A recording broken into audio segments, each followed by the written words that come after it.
The mining colony's warning systems flashed red across every screen in the control room.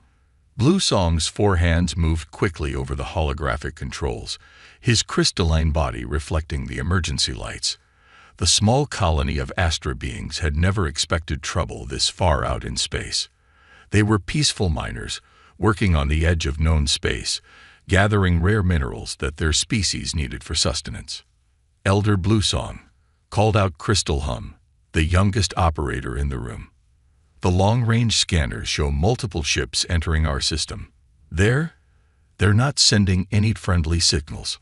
Blue Song floated closer to the main screen, his transparent body clouding with worry. A natural reaction among the Astra. The ships on the screen were arranged in an attack formation. Anyone with even basic knowledge of space combat would recognize it. But the Astra weren't warriors. They had never needed to be. How many? Blue Song asked, his voice resonating like wind through crystal. 27 large vessels, Elder. And they matched the description of the Dark Swarm fleet. The control room fell silent. Everyone had heard stories of the Dark Swarm, the terror fleet that appeared from nowhere, stripped colonies bare, and disappeared with all resources and survivors. No one who encountered them ever returned to tell their tale. The only reason anyone knew about them was because of the evidence they left behind. Empty, broken colonies. "We must contact the Galactic Council," said Crystal Hum, his young voice shaking. Blue Song's body dimmed slightly, their equivalent of shaking their head. The Council's nearest fleet is 3 weeks away at maximum speed. The Dark Swarm will be here in less than 2 days. The colony held 5,000 Astra souls, 5,000 of his people who had trusted him to lead them safely. Blue Song looked around the control room, seeing the fear in his people's clouding bodies. They were miners, scientists, families. They had no weapons, no defense systems beyond basic shields meant to protect against asteroids. Then he remembered something: the forbidden frequency. "There is one option," Blue Song said slowly, "but the Council has forbidden contact with them." "With who, Elder?" Crystal Hum moved closer, hope returning some clarity to his form. "The Deathworlders. The humans." Gasps echoed through the crystal walls. Every young Astra learned about humans in their history lessons, the strange beings from a planet that should have killed them. A species that evolved on a world with crushing gravity, deadly predators, and extreme temperature changes. Their bodies were dense with muscle and bone, their minds sharp with survival instincts, and their technology. Their technology was built to endure everything their hellish world had thrown at them.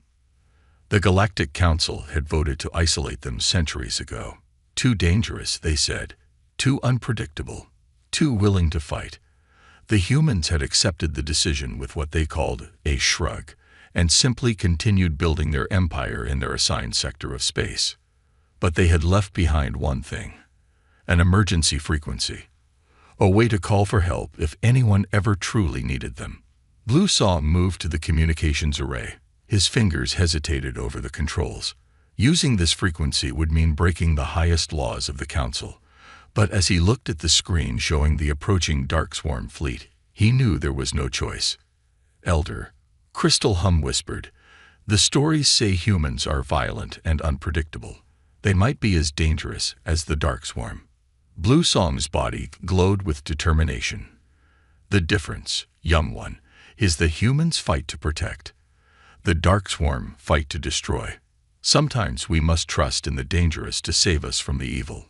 His fingers moved over the controls, inputting the frequency that no one had used in centuries. The emergency beacon activated, sending a powerful signal into the void of space. The message was simple, sent in the human language of English that all Astra learned as part of their history studies.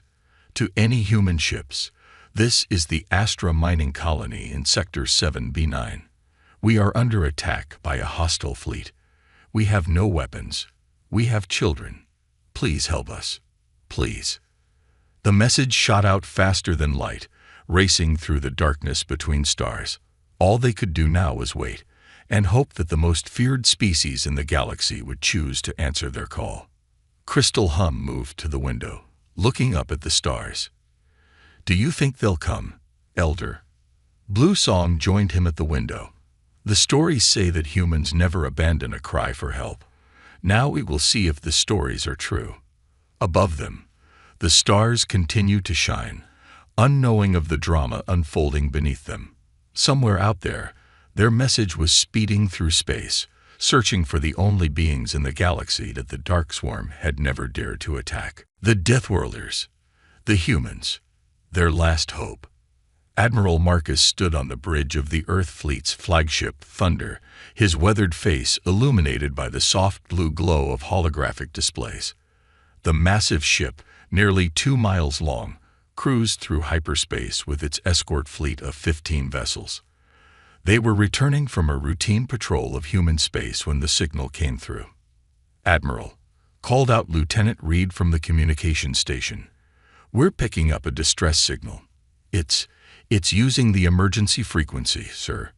Marcus straightened his back. The emergency frequency hadn't been used in over 200 years, not since the Galactic Council had decided that humanity was too dangerous to interact with. They'd left the frequency as a final lifeline, knowing that someday someone might need the very thing that made humans so feared: their ability to fight. "Play it," Marcus ordered, his voice deep and calm. The message echoed through the bridge, the alien voice speaking careful English, begging for help. The crew fell silent as they listened to the desperation in those words. "Sir," the ship's eye, Atlas, appeared as a blue hologram. "The signal originates from an Astra mining colony. Scans indicate they are being approached by 27 warships. Based on their formation and energy signatures, they match known Dark Swarm patterns." Marcus's jaw tightened. Everyone had heard of the Dark Swarm, pirates and raiders who preyed on peaceful species. They'd never dared enter human space, but their reputation for cruelty was well known. "Time to intercept if we alter course?" Marcus asked. 38 hours at maximum safe speed," Atlas replied. "However, the Dark Swarm will reach the colony in 47 hours. We have a narrow window, Admiral." Lieutenant Reed looked up from her station. "Sir, the Galactic Council's laws clearly forbid us from entering that sector. We'd be breaking at least 6 major treaties." Marcus walked to the front viewport, watching the streaks of hyperspace light pass by. He thought about the fear in that alien voice, about the children mentioned in the message. He thought about how humanity had accepted their isolation, understanding the galaxy's fear of them, but they had never accepted the idea of standing by it while the innocent suffered. "Atlas," he said quietly, "what happens to Astra colonies when the Dark Swarm finds them?" The AI's hologram flickered. "Based on historical data, sir, total destruction. No survivors." Marcus turned to face his crew. Every eye on the bridge was fixed on him. They all knew what was at stake. Not just the lives of the colonists, but possibly humanity's standing in the galaxy. Breaking the treaties could lead to even stricter isolation, maybe even sanctions. "Send a message to Earth Command," Marcus ordered. "Inform them that we received an emergency signal and are responding as per Article 7 of the Human Emergency Response Protocol." A small smile crossed Lieutenant Reed's face. Article 7 was an old Earth law, predating their contact with aliens. Any ship captain who ignores a distress signal is guilty of failing to render assistance under maritime law. "Atlas, plot an intercept course. Push the engines to maximum. Lieutenant Reed, send a message to the colony. Tell them," he paused, choosing his words carefully, "tell them help is coming." "Sir," Atlas's hologram flickered with calculations, "even at maximum speed, we have only a 9% chance of arriving before the Dark Swarm begins their attack." Marcus smiled, and there was something in that smile that reminded everyone on the bridge why humanity had earned their fearsome reputation. "Then we'll just have to be quick about the rescue, won't we?" "All hands," his voice echoed through the ship's communications, "battle stations. We're about to remind the galaxy why you don't hunt the innocent in our universe." The massive engines of the Thunder roared to life, pushing the ship faster through hyperspace. Behind it, 15 other human warships followed, their crews preparing for battle. They had trained all their lives for this, carrying the hope that someday someone would need protectors more than they feared humanity's strength. In the command chair, Marcus watched as his crew worked with practiced efficiency. They had been called monsters, dangers, Deathworlders. But now, they would show the galaxy the truth about humanity, that the same strength that made them dangerous also made them the best possible allies. "Hold on," he whispered to the distant colony. "The monsters are coming to save you." The Dark Swarm fleet dropped out of hyperspace like a swarm of metal locusts, their black ships blocking out the stars above the colony. Blue Song watched from the underground command center as the first shots lit up the morning sky, tearing through the colony's weak shields as if they were made of paper. "Everyone is in the shelters," Crystal Hum reported, his crystalline form dimming with fear. "All 5,000 colonists are below ground level." The underground chambers had been built to protect against solar radiation and meteor strikes, not warships. But they were better than nothing. Blue Song watched the main screen as the first Dark Swarm landing craft touched down near the main mining facilities. "They're not destroying everything," noticed one of the operators. "They're being careful with the equipment." Blue Song's form clouded with understanding. "Because they want our mining machinery. They don't just destroy. They steal what they can use." The first images of the Dark Swarm troops came through the security cameras. They moved like oil across water, their black armor making them look like walking shadows. Each one carried weapons that hummed with deadly energy. The Astra had always thought of themselves as tall, but these creatures towered over their normal height by at least 2 feet. "Elder," Crystal Hum's voice shook, "we received a response from the humans before the Dark Swarm arrived. They're coming. Should we try to hold out?" Blue Song watched as the Dark Swarm methodically began searching the colony's buildings. Their movements were practiced, efficient. They'd done this many times before. "We have no choice but to hold out," he said. "But we must be smart. Atlas, seal all data cores. Activate the emergency deletion protocols." The colony's maintenance AI responded with a soft chime. "Data cores sealed, Elder. All mining records in colonial databases are now locked behind quantum encryption." The Dark Swarm had reached the main administration building. Through the cameras, Blue Song could see them placing small devices on walls and doors. Seconds later, those devices pulsed with energy, and the locks melted away.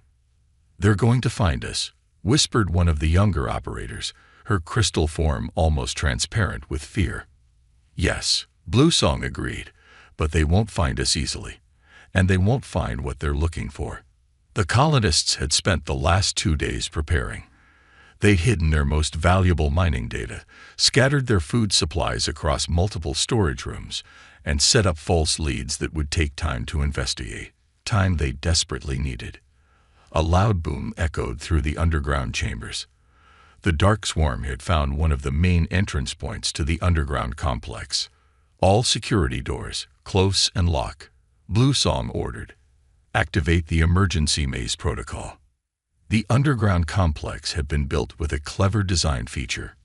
In emergencies, the internal walls could move, turning the straight corridors into a complex maze. It wouldn't stop the Dark Swarm forever, but it would slow them down. "Elder," Crystal Hum called out, "they're broadcasting a message." The message played through the colony's speakers, the voice deep and artificial sounding. "Attention Astra Colony. Your resources are now property of the Dark Swarm. Surrender and provide access to your data cores, and your deaths will be quick. Resist, and we will ensure your suffering serves as a lesson to others." Blue Song's crystal form glowed with a fierce light. "Send them our response." Crystal Hum looked uncertain. "What response, Elder?" "Send them nothing. Let them waste time waiting for an answer that will never come. Every minute they spend waiting is another minute closer to our rescue." Through the cameras, they watched as the Dark Swarm forces grew frustrated with the silence. They began using heavier weapons on the doors, But each sealed door they melted through only led them to more corridors, more choices, more delays. In the shelter areas, 5,000 Astra huddled together, their crystal bodies glowing softly in the darkness. They could hear the sounds of the dark swarm above them, searching, breaking, destroying. But they held on to hope, the hope carried in the message they'd received. Hold on. The Deathworlders are coming. Bluesom looked at the countdown timer he'd started when they received the humans' response. 36 hours until their estimated arrival. They just had to survive until then. Keep watching the stars, he told his people. Our saviors are coming, and may the Dark Swarm learn what it means to hurt those under human protection. The human fleet dropped out of hyperspace on the dark side of the colony's moon, their engines cold and silent. Admiral Marcus stood on the Thunder's bridge, watching the tactical display show 23 Dark Swarm ships in orbit around the colony. 4 had landed on the surface. Status report, Marcus ordered quietly. They haven't detected us yet, Lieutenant Reed reported. Their sensors are focused on the colony. They're still trying to break into the underground complex. Atlas's hologram appeared, showing a detailed scan of the situation. The colony's defenders have been clever. They've turned their underground complex into a maze. The Dark Swarm have only managed to reach the outer sections. Marcus nodded, a grim smile on his face. Smart colonists. They've bought us the time we needed. Atlas, what's the status of our new toys? The gravity pulse weapons are charged, Admiral. All ships report ready. The gravity pulse weapons were humanity's newest innovation. The Galactic Council had banned them, calling them too dangerous. They hadn't wanted the Deathworlders to have weapons that could manipulate the very force that had made their home world so deadly. Send the signal to all ships, Marcus ordered. Operation Thunderstrike begins in 3 minutes. Remember, we want prisoners. The galaxy needs to know what happened here. The human fleet moved silently through space, spreading out in an attack formation that would have seemed suicidal to most species. 15 ships against 23 larger vessels, but humans had learned long ago that size wasn't everything. Sir, Reed called out, the Dark Swarm are broadcasting to the colony again. They're threatening to start executing prisoners if they don't get access to the data cores. Marcus's face hardened. Move up the timeline. Begin now. The human fleet accelerated as one, their engines lighting up the darkness. The Dark Swarm sensors finally detected them, but it was already too late. Target their engines and weapons, Marcus commanded. Show them what happens when you threaten the innocent. The Thunder's gravity pulse weapon fired first. A beam of invisible force struck the nearest Dark Swarm ship, crushing its engine section like a tin can. The massive ship spun helplessly, its crew experiencing crushing gravity levels that their bodies had never evolved to handle. Dark Swarm fleet is responding, Atlas reported. They appear confused by our attack pattern. Of course they were confused. No sane species would split their fleet into small attack groups, each ship charging directly at a superior enemy vessel. But humans had learned warfare on a world where predators attacked in packs, where smaller hunters could bring down larger prey. They're firing, Reed announced. The Dark Swarm ships launched their energy weapons, filling space with deadly beams. But human ships were built differently. Their hulls, designed to withstand the crushing pressures of Earth's gravity, shrugged off hits that would have vaporized other species' vessels. Return fire, Marcus ordered. All ships execute attack pattern Delta. The human fleet moved like a pack of wolves, each ship supporting the others. Where the Dark Swarm expected them to retreat after taking damage, they pressed forward. Where they expected the humans to break formation under fire, they held together. Sir, Atlas reported, the enemy is attempting to regroup. Their commander appears to be realizing we're not a normal opponent. Marcus watched as his ships tore through the Dark Swarm formation. The gravity pulse weapons were doing their work, crushing engines, weapons, and power systems. The Dark Swarm's technological advantage meant nothing against weapons designed by beings who had evolved under crushing gravity. Message from the colony, Reed called out. The Dark Swarm ground forces are retreating to their ships. They're running from us, sir. Not today, Marcus said firmly. Send to all ships, block their escape. I want those ground forces captured. The galaxy needs to see what these creatures really are. The battle had lasted less than 15 minutes, and already half the Dark Swarm fleet was disabled or destroyed. Their remaining ships were trying to retreat, but found themselves trapped by the very force that had shaped humanity's evolution, gravity itself. Send a message to the Dark Swarm commander, Marcus ordered. Tell them, this is what happens when you prey on the innocent. Surrender now, or learn why the galaxy fears the Deathworlders. Bluesong and the colony's leadership watched in amazement through their few remaining external cameras as the battle unfolded above their world. The human ships moved in ways that defied conventional space combat wisdom, taking hits that should have destroyed them, pushing forward when any sane species would retreat. Their ships are damaged, Crystal Hum observed, watching the Thunder take another direct hit. But they're not stopping. How can they keep fighting with such damage? Because, Bluesong replied softly, they evolved on a world that tried to kill them every day. Everything about them is built to endure. On the Thunder's bridge, Admiral Marcus stood calmly as his ship shuddered under another impact. Warning lights flashed across multiple systems, but he knew his ship could take it. They had built their vessels like they built everything else, to survive whatever the universe threw at them. Port side armor is down to 40%. Atlas reported. 2 decks are exposed to space. Emergency force fields are holding. Crew status. Marcus asked, watching as another Dark Swarm ship succumbed to the gravity weapons. 3 injured, no casualties, Reed reported. Damage control teams are already repairing the breaches. They say they've done harder repairs during training.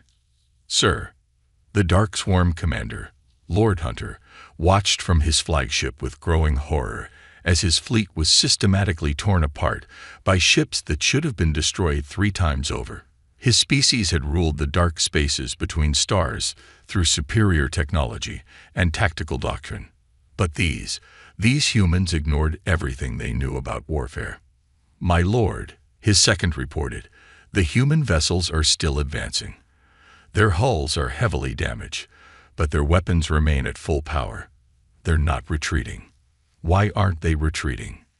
Because they're insane, Lord Hunter hissed. No species fights like this. No one advances into superior firepower. No one. His words cut off as his flagship shuddered. The humans had fired another gravity pulse, and he felt his own body growing heavy as artificial gravity crushed down on his bridge. In the colony below, the Dark Swarm ground forces were experiencing their own revelation about human nature. They had tried to return to their landing ships, only to find them crushed by invisible forces, their hulls crumpled like dying insects. Look, Crystal Hum pointed at one of the camera feeds. The humans are landing their own troops now. The human Marines emerged from their dropships wearing powered armor that made them even larger than the Dark Swarm. Where the raiders had moved like shadows, the humans moved like thunderstorms, each step leaving imprints in the metal deck plating. Surrender. The human Marine commander's voice boomed through external speakers. You have 10 seconds to comply. The Dark Swarm troops, for the first time in their history, dropped their weapons. They had never encountered a force that could not be broken, could not be scared, could not be defeated through superior technology. On the Thunder's bridge, Marcus received the report of the ground forces' surrender with satisfaction. Status of the enemy fleet. 17 ships disabled. Atlas reported. 6 attempting to retreat. No ships remain combat effective. Marcus opened a channel to all vessels, friend and foe alike. This is Admiral Marcus of the human Third Fleet. To all Dark Swarm ships, your ground forces have surrendered. Your fleet is in ruins. This is your final chance. Surrender now, or we will show you why our homeworld is called a Deathworld. Blue Song watched the remaining Darksworn ships power down their weapons. In just 30 minutes, the most feared raiders in known space had been completely defeated by the species that the galaxy had tried to isolate. I understand now, he said quietly to Crystal Hum. The Council feared them because they are strong. But they never understood.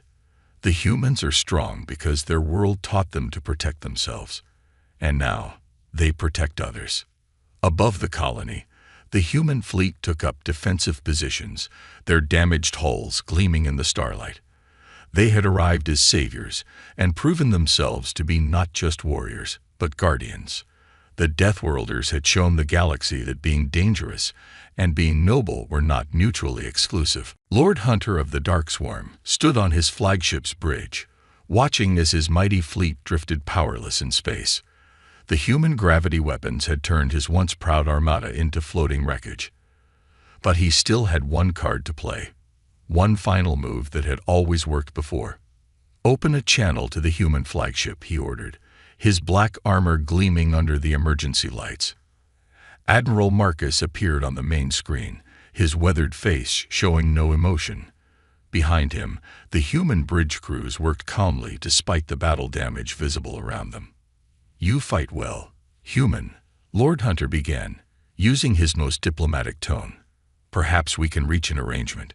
We have wealth beyond. Stop, Marcus cut him off. We're not interested in bribes. Surrender your ships and prepare to be boarded. Lord Hunter's red eyes narrowed.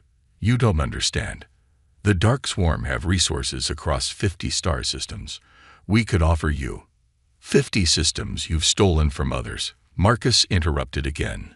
Lieutenant Reed, how many colonies have the Darkswarm raided in the past year? 23 confirmed attacks. Sir, Reed reported. No survivors found at any of them. The human admiral's face hardened. You see, Lord Hunter, we've been watching you for a long time. We stayed in our assigned sector of space, respecting the Council's wishes. But we never stopped monitoring what happened beyond our borders. On the colony below, Blue Song and his people had emerged from their underground shelters. Human Marines in powered armor stood guard as medical teams treated the few injuries from the siege. The colonists watched the exchange between the two commanders on public channels, their crystal bodies glowing with interest. You can't do this, Lord Hunter snarled, his diplomatic mask falling away. We are the Darkswarm. We take what we want. You're nothing but bullies, Marcus said calmly. You prey on those who can't fight back. But you made a mistake today. You attacked someone who asked us for help. The Thunder's massive form moved closer to the Darkswarm flagship, its damaged hull somehow making it look even more threatening. Like a warrior wearing battle scars with pride. One last chance, Marcus offered. Surrender now, and you'll face justice for your crimes. Resist, and we'll show you what happens when you push Deathworlders too far. Lord Hunter slammed his fist on his command console. We are the supreme power in the dark spaces. We will not bow to lesser beings who should have died on their brutal world. A small smile crossed Marcus's face. You still don't understand. We didn't survive our world. We mastered it. Atlas, execute final warning. The human fleet's gravity weapons powered up again, but this time they worked in reverse. Instead of crushing, they nullified the artificial gravity on every Darksworn ship. For most species, this would be an inconvenience, but the Darkswarm, evolved in low-gravity environments, found themselves floating helplessly. Fun fact about humans, Marcus said as he watched the Darkswarm cruise flail in zero gravity. We evolved to handle everything from 0 to 3 times Earth standard. Your bodies, on the other hand, are already showing signs of stress. In about 10 minutes, you'll start experiencing severe disorientation. In 20, organ failure begins. You wouldn't, Lord Hunter gasped, trying to grab onto something solid. The Council forbids such weapons. The Council forbids a lot of things, Marcus replied, including helping peaceful colonies under attack. So tell me, Lord Hunter, Do you really want to bet your life that we always follow the rules? Through the video feed, Lord Hunter could see the determination in the human's eyes. He saw no fear, no hesitation, no doubt. He saw what his species had never understood, that the most dangerous beings in the galaxy were not those who loved violence, but those who had learned to use their strength to protect others. We surrender, Lord Hunter said finally. Full and unconditional surrender. Marcus nodded once. Wise choice. Atlas, restore their gravity. Marine teams, prepare for boarding. Let's show the galaxy what happens when raiders meet protectors. Bluesong watched as human ships moved to secure the Dark Swarm fleet. They did it, he said softly. They actually did it. Crystal Hum nodded beside him. Yes, Elder. But I think we all learned something today. The galaxy feared the human strength, but perhaps we should have feared what would happen without it. 3 months after the Battle of the Astra Colony, the Galactic Council chambers were packed with representatives from 100 species. The massive circular room hummed with excited conversation as, for the first time in 2 centuries, a human delegation stood at the speaker's podium. Admiral Marcus wore his formal uniform, the battle damage to his ship's hull now displayed proudly on the Thunder service record behind him. Beside him stood Bluesong, his crystal form glowing with steady confidence. Members of the council, Bluesong began. 3 months ago, my colony faced extinction at the hands of the Dark Swarm. We had a choice. Follow your rules and die, or call upon those you had labeled too dangerous to contact. We chose to live. The chamber grew quiet. On the main display, footage from the battle played silently. Human ships charging forward despite devastating damage. Marines in powered armor protecting colonists. Medical teams treating the injured of all species. The humans didn't just save us, Bluesong continued. They showed us what true strength means. Their ships were damaged but never stopped. Their crews were injured but kept fighting. Not for glory, not for power, but to protect those who couldn't protect themselves. Admiral Marcus stepped forward. For 200 years, we respected your wishes. We stayed in our sector, built our colonies, and watched as raiders like the Dark Swarm preyed on peaceful species. We watched because you asked us to. But when someone finally called for help, we answered. The council leader, a tall being of pure energy, spoke up. The treaties were clear, Admiral. Your actions, while heroic, violated multiple laws. Laws. Marcus raised an eyebrow. Let me tell you about laws. On Earth, we have an ancient law of the sea. Any captain who ignores a distress signal is guilty of failing to render assistance. It's been part of our code since before we reached the stars. Because strength isn't just about having power, it's about how you use it. Bluesong activated a new display, showing the Dark Swarm, prison ships now under human guard. The Dark Swarm's leaders have confessed to attacking 57 colonies in the past decade. They chose their targets carefully, always peaceful species, always those who couldn't fight back. They assumed no one would come to help. But someone did come, Marcus added. And now we're here to propose a new arrangement. The chamber buzzed with interest. On the upper levels, representatives from a dozen mining colonies watched intently. They had all heard about how one distress call had brought humanity's finest to the rescue. We don't want to rule, Marcus explained. We don't want to conquer. But we're offering something the galaxy desperately needs: protection. Any peaceful colony that wants human protection can request it. We'll respond to any distress call, defend against any aggressor, and ensure that what happened to those 57 colonies never happens again. And why should we trust you with such power? The council leader asked. Bluesong's form glowed brighter. Because they already have the power. They've always had it. But instead of using it to conquer, they use it to protect. I've seen human children playing with our younglings, sharing Earth stories. I've seen their engineers helping us improve our defenses, asking nothing in return. They're not monsters. They're guardians. The council chambers erupted in discussion. On the public channels across the galaxy, billions watched as history was made. The footage from the battle had already spread everywhere. Humans charging into combat to protect strangers, risking their lives for aliens they'd never met. We call them Deathworlders, Bluesong concluded, but perhaps we should call them what they truly are, the protectors we always needed but were too afraid to trust. The vote that followed was not even close. The old treaties were revised, allowing human ships to respond to any distress call. Within a year, hundreds of colonies would request human protection.